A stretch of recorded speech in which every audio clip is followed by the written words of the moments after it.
అసలు టీజర్కు promo release చేయడం అనేది ఒక రేర్ ఫెనామినా అయితే దానికే ఫ్యూజులు ఎగిరిపోవడం అనేది మరొక రేర్ అకరెన్స్.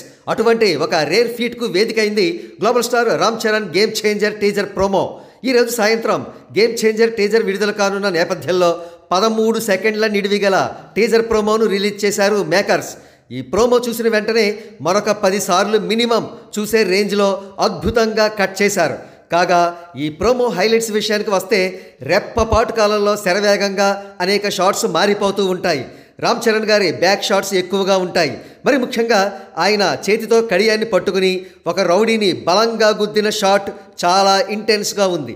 రైలు పట్టాలపైన 8 మంది రౌడీలను పడుకోబెట్టడం, క్యాంపస్లో హెలికాప్టర్ ల్యాండ్ అవ్వడం వంటి ఫ్రేమ్స్ ఎన్నో లిప్తపాటులో మారిపోతూ ఉంటాయి. ఇకపోతే గేమ్ చేంజర్ థీమ్ మ్యూజిక్ను బీజిఎంగా తమన్ మనకు అందించారు. ఈ బీజిఎం అద్భుతం అని చెప్పవచ్చు. ప్రతి ఫ్రేమ్ కూడా చాలా రిచ్గా కలర్ఫుల్గా ఉండడం మాత్రమే కాక ఇదే క్లైమాక్స్ షాట్ ఏమో అన్నంత బాగా తీర్చిదిద్దారు. ప్రోమోనే ఈ రేంజ్లో ఉంటే ఈ సాయంత్రం విడుదల కానున్న టీజర్ ఏ రేంజ్లో ప్రభంజనం సృష్టిస్తుందో అనే ఉత్సుకత అందరిలోనూ ఉంది. లెజెండరీ డైరెక్టర్ శంకర్కు గేమ్ చేంజర్ చిత్రం గ్రేట్ కమ్ బ్యాక్ అని ఈ ప్రోమో చూసిన వెంటనే మనకు వచ్చే feeling. And last but not the least, watch this space for teaser review this evening.